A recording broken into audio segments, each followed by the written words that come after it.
Good morning friends, welcome in my YouTube channel zoology classes. आज आपके लिए एक महत्वपूर्ण कोऑर्डिनेट एनिमल्स की स्टडी लेकर आया हूँ। ये कोऑर्डिनेट एनिमल सब फाइलम सिफेलोकॉर्डेटा का एक महत्वपूर्ण एनिमल है जो कि एम्फिओक्सस या ब्रैंकियोस्टोमा के नाम से जाना जाता है। एम्फिओक्सस इसे दो धारी वाला और ब्रैंकियोस्टोमा इसे क्लोव मुख वाला कहा जाता है। आधुनिक टेक्सोनोमिस्ट इसे ब्रैंकियोस्टोमा के नाम से जानते हैं। क्योंकि इनमें जो मुख है वो क्लोव मुख कहलाता है या ब्रैंकियल माउथ के रूप में वेंट्रल सरफेस पे उपस्थित होता है, अतः इसे ब्रैंकियोस्टोमा कहा जाता है। तो स्टूडेंट्स, ये एक महत्वपूर्ण कोऑर्डिनेट एनिमल है जो कि ग्रुप ए क्रेनिएटा में इंक्लूड किया जाता है और ग्रुप ए क्रेनिएटा के 3 सब फाइलम यूरोकॉर्डेटा, सिफेलोकॉर्डेटा और हेमिकॉर्डेटा में से ये सब फाइलम सिफेलोकॉर्डेटा का एक महत्वपूर्ण एनिमल है। हम सबसे पहले इसकी सिस्टमेटिक पोजीशंस की बात करते हैं कि ये कोऑर्डिनेट एनिमल में कहाँ स्टैंड करता है। तो सर्वप्रथम फाइलम इसका कोऑर्डिनेटा है। क्योंकि इसमें जीवन पर्यंत या whole life cycle coordinate animal के समान लक्षण पाए जाते हैं। आपने मेरे प्रीवियस वीडियो में देखा होगा, हर्डमानिया में केवल लार्वा अवस्था में आपको कोऑर्डिनेट फीचर्स नज़र आते थे, लेकिन यहाँ एम्फिओक्सस या ब्रैंकियोस्टोमा में होल लाइफ कोऑर्डिनेट फीचर उपस्थित होते हैं। अतः आप कह सकते हैं कि जीवन पर्यंत इनमें सामान्य या एडवांस कोऑर्डिनेट कैरेक्टर देखने को मिलते हैं। ग्रुप की बात करें तो ग्रुप ए क्रेनिएटा अर्थात इनमें माउथ स्पष्ट नहीं होता है या माउथ में क्रेनियम या जबड़े अनुपस्थित होते हैं, अतः इसे ए क्रेनिएटा ग्रुप में रखा जाता है। साथ में सब फाइलम सिफेलोकॉर्डेटा जो कि क्लोज्ड ब्लड वेस्कुलर सिस्टम को रिप्रेजेंट करता है।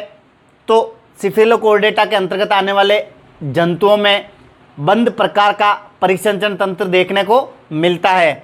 इनके अलावा क्लास इसकी लेप्टोकॉर्डी है, फैमिली या कुल ब्रैंकियोस्टोमिडी है और जीनस ब्रैंकियोस्टोमा है। तो ये हुई स्टूडेंट इनकी सिस्टमेटिक पोजीशंस।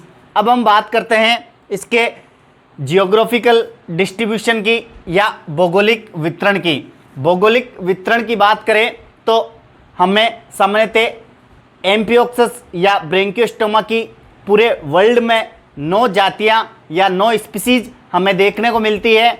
इनमें से भारत, जापान और चाइना में इनकी स्पीसीज अधिकांशतया उपस्थित होती है। इनके अलावा पूरे संसार में ये जातियां देखने को मिलती है, अतः आप इन्हें एक टर्म के रूप में डिफाइन कर सकते हैं। इन्हें हम कॉस्मोपोलिटन या विश्वव्यापी कह सकते हैं। इन्हें हम सर्वव्यापी भी कह सकते हैं। तो सर्वव्यापी या विश्वव्यापी इनका वितरण होता है। तो कॉस्मोपोलिटन के रूप में ये पूरे वर्ल्ड में हमें देखने को मिलते हैं। सामान्यतः ये संसार के सभी समुद्र में हमें देखने को मिलता है, परंतु भारत, चीन और जापान के समुद्री तटों पर ये मोस्टली पाया जाता है, जिसे वहाँ भोजन के रूप में प्रयुक्त किया जाता है।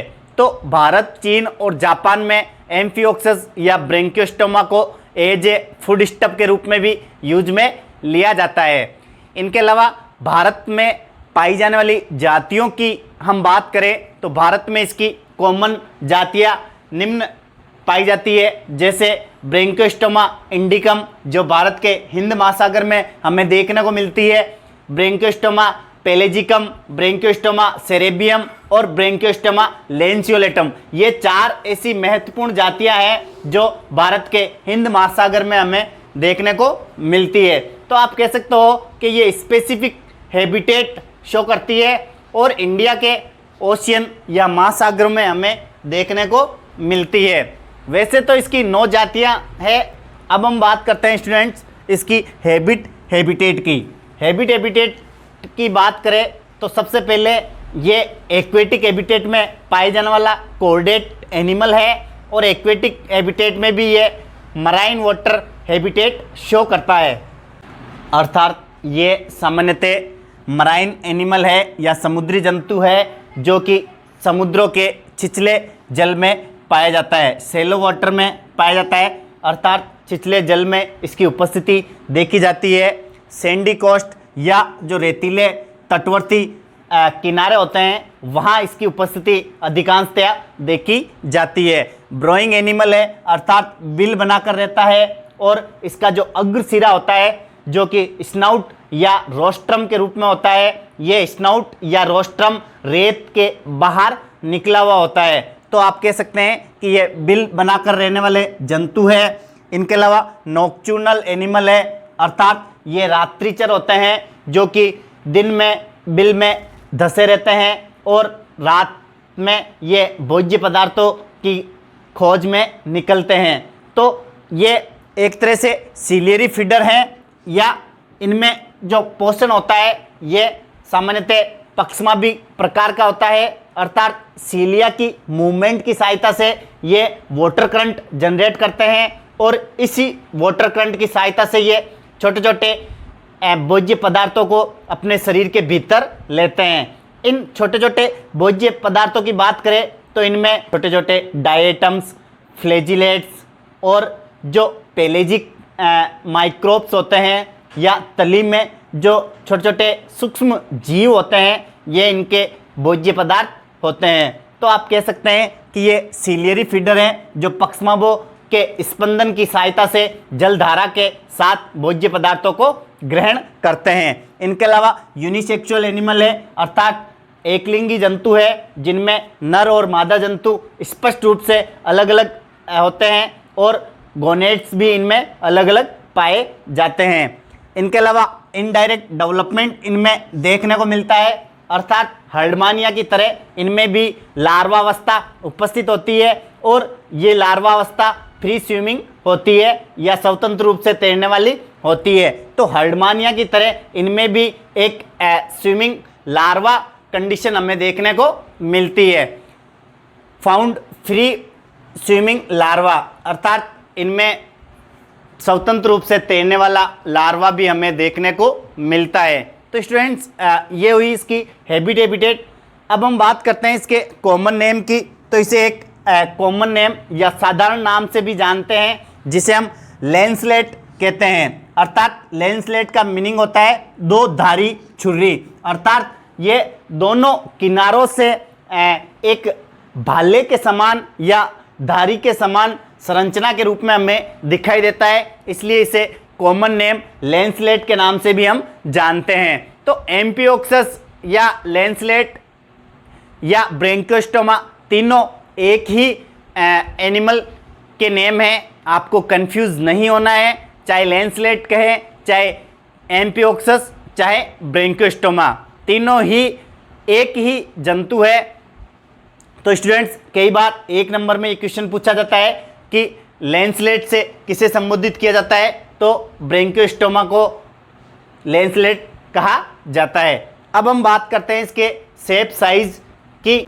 हम बात करें शेप साइज एंड कलर की, तो इनका शेप सामान्यतः स्मॉल होता है, अर्थात ये छोटे आकार के जंतु होते हैं, नैरो या संकरे होते हैं, और फिश लाइक एनिमल होते हैं, अर्थात छोटे संकरे मछली के समान जंतु के रूप में हमें ये दिखाई देते हैं। इनके अलावा इनके लेंथ की बात करें या साइज की बात करें तो इनका आकार 5 से 8 सेंटीमीटर लंबाई युक्त होता है। इनके अलावा कलर की बात करें तो ये सामान्यतः सफ़ेद या वाइट कलर शो करते हैं, और साथ में transparent and laterally compressed body हमें देखने को मिलती है, अर्थात आप कह सकते हैं सफ़ेद पारभासी और पार्श्व से संपीड़ित बॉडी या शरीर इनमें उपस्थित होता है। पार्श्व से संपीड़ित का मतलब होता है कि ये आगे से और पीछे से अर्थात एंटीरियर और पोस्टीरियर रीजन में चपटे या फ्लैटेंड शेप शो करती है, जिसके कारण इसका पश्च भाग अग्रभाग की तुलना में अधिक शार्प या नुकीला होता है। तो शेप साइज में ये छोटे मछली के समान जंतु है जो कि नुकीले होते हैं और इसके दोनों एंड नुकीले होने के कारण इसे हम लैंसलेट या दो धारी छुरी के नाम से भी जानते हैं। क्यों? क्योंकि इसका पश्च भाग अग्रभाग की कंपैरिजन में अधिक शार्प या नुकीला होता है। तो स्टूडेंट्स, ये थी इसकी systematic positions, geographical distribution, common name और शेप साइज। अब हम आगे वाले वीडियो में हम इसके एक्सटर्नल मॉर्फोलॉजी को डिटेल से पढ़ेंगे। तो आप अगर मेरे YouTube चैनल जूलॉजी क्लासेस पर नए हैं तो इसे जल्दी से जल्दी सब्सक्राइब करें और रिंग आइकन को प्रेस करें ताकि नए वीडियोज़ के नोटिफिकेशंस आपको समय पर मिल सके।